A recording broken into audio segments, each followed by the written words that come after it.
Bonjour à tous et bienvenue dans cette toute nouvelle vidéo d'analyse avec le match de Borussia Dortmund contre Chelsea. Alors on va analyser les buts, mais on va surtout aussi parler du problème qu'il y a eu sur le second but, avec la décision de l'arbitre sur le penalty, et en plus sur le fait de retirer le penalty. Voilà, normalement les vidéos d'analyse ne sont pas consacrées à analyser les erreurs d'arbitrage, mais vu que c'est une histoire qui fait polémique et que je suis totalement neutre, parce que je suis ni pour Chelsea ni pour Borussia, je suis totalement neutre et objectif. Les deux équipes m'indiffèrent, donc je vais pouvoir analyser correctement et pouvoir dire s'il y a effectivement eu une erreur d'arbitrage ou si au contraire tout s'est bien passé à ce niveau-là, comprendre ce qu'il s'est passé. Bon, déjà on voit au départ de l'action qu'il y a une défense à 4 et un milieu à 4. C'est très important de retenir ceci car il va me permettre de comprendre pourquoi il y a eu un déséquilibre. Donc là on voit que le joueur de Chelsea protège son ballon, il commence à être bloqué, donc il va y avoir une prise à 2 qui va être faite par les joueurs du Borussia. Voilà, on voit que tous les joueurs milieu coulissent, vu qu'il y en a 2 au centre et maintenant 2 uniquement sur l'aile gauche, avec toujours 4 défenseurs fixes. Donc là si on commence à regarder, on voit qu'il y a de l'espace qui se crée à l'opposé sur l'aile droite, car tous les joueurs ont coulissé et il n'y a plus que la partie centre et gauche qui est occupée par les joueurs de Borussia. Le joueur de Chelsea arrive à se débloquer en distribuant, donc en éliminant 2 joueurs qui étaient sur lui, se crée un petit déséquilibre car c'est un joueur des milieux centraux qui est obligé d'aller vers le joueur pour pouvoir presser et récupérer le ballon. Donc on se retrouve uniquement avec un seul joueur milieu au centre et 3 joueurs milieu uniquement sur l'aile gauche. On voit que le latéral est obligé d'aller aider et de faire un pressing et de marquer son joueur, ce qui oblige l'unique milieu central qui reste à redescendre un tout petit peu d'un cran pour pouvoir garder cette formation à 4. Bien sûr, un des 2 joueurs qui avait fait la prise à 2 est en retard sur le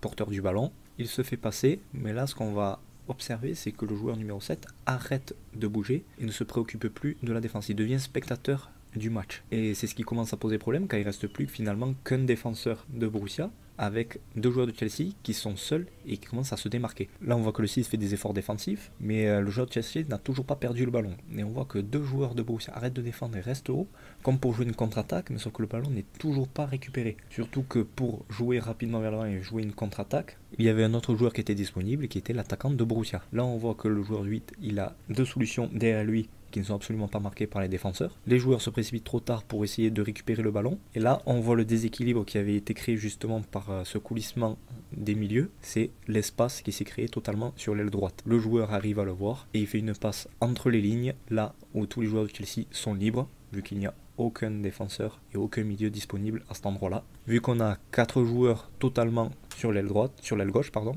4 joueurs au centre, un gardien, et bien sûr, les 2 attaquants qui se jouent devant pour jouer les contre-attaques. Donc là on voit qu'il y a, là, rien que sur cette image là, on voit qu'il y a les 10 joueurs de Borussia qui sont uniquement sur le côté gauche et sur le côté centre. L'opposé est totalement libre, la passe est réussie et on arrive à enchaîner avec un peu de réussite, on arrive à enchaîner pour pouvoir marquer. C'est un petit peu le problème qu'il y a eu, c'est que pour essayer de récupérer le ballon, on a essayé de créer un surnombre défensif dans une certaine zone, en faisant des prises à 2 pour pouvoir presser plus facilement le joueur. Ce sont des actions qui facilitent la défense, mais qui déséquilibrent aussi notre propre bloc, notre propre groupe. Et si malgré cette prise à 2 plus ce surnombre défensif, on n'arrive pas à récupérer le ballon, il y a un déséquilibre qui se crée et qui, s'il est exploité par l'adversaire, amène obligatoirement à une action de but.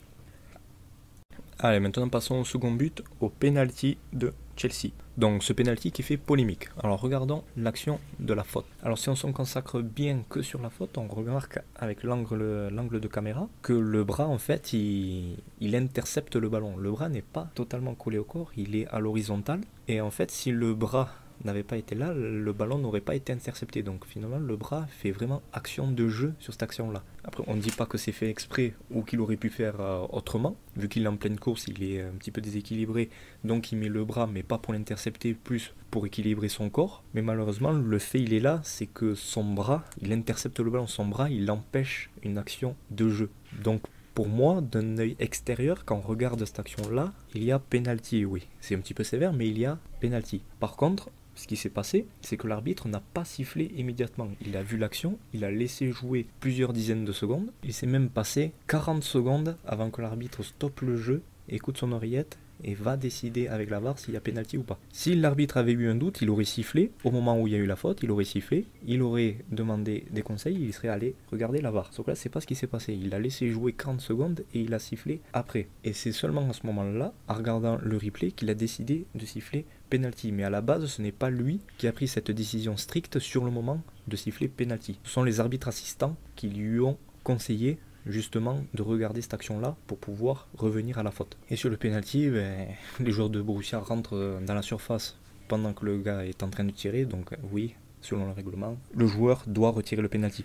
Pour ça, il n'y a aucun doute là-dessus. Par contre, le doute qu'on peut avoir, c'est est-ce qu'il y a eu un temps d'arrêt sur le penalty qui a été tiré, sur le premier. Alors quand on regarde la vitesse réelle pour la première fois, on se pose la question, est-ce qu'il s'est arrêté ou c'était une course fluide? On est obligé de re-regarder une seconde fois. Quand on regarde une seconde fois, on se dit oui, peut-être qu'il s'est arrêté. Quand on regarde une troisième fois, on se dit ouais non, il s'est pas arrêté. Donc finalement, c'est un petit peu compliqué de savoir sur le moment si effectivement il s'est arrêté ou pas. Parce que si on regarde bien, il pose son pied d'appui, mais sauf que son pied opposé, il est toujours en mouvement pour faire une marche avant. Il n'est pas totalement à l'arrêt, donc finalement il est encore en mouvement. Mais c'est un mouvement bizarre, c'est un mouvement presque à l'arrêt. Mais l'arrêt, c'est quand il n'y a plus du tout de vitesse, c'est vraiment l'arrêt. Tandis que là, il n'est pas à l'arrêt, il est toujours en mouvement, mais c'est un mouvement qui est très très lent.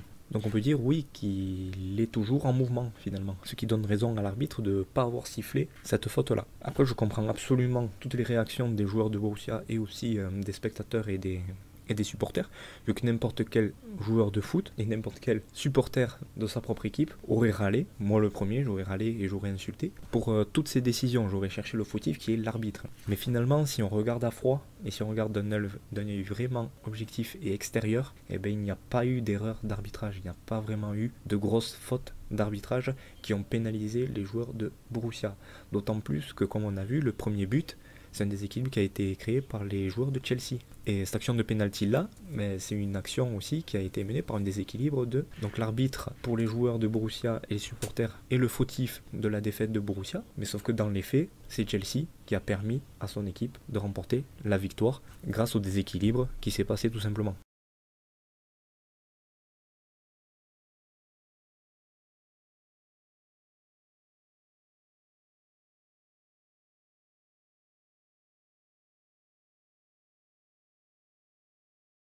Voilà, c'est tout ce qu'il y avait à dire pour cette vidéo d'analyse. J'espère que cette vidéo vous aura plu et n'hésitez pas à vous abonner à la chaîne si mon contenu vous plaît.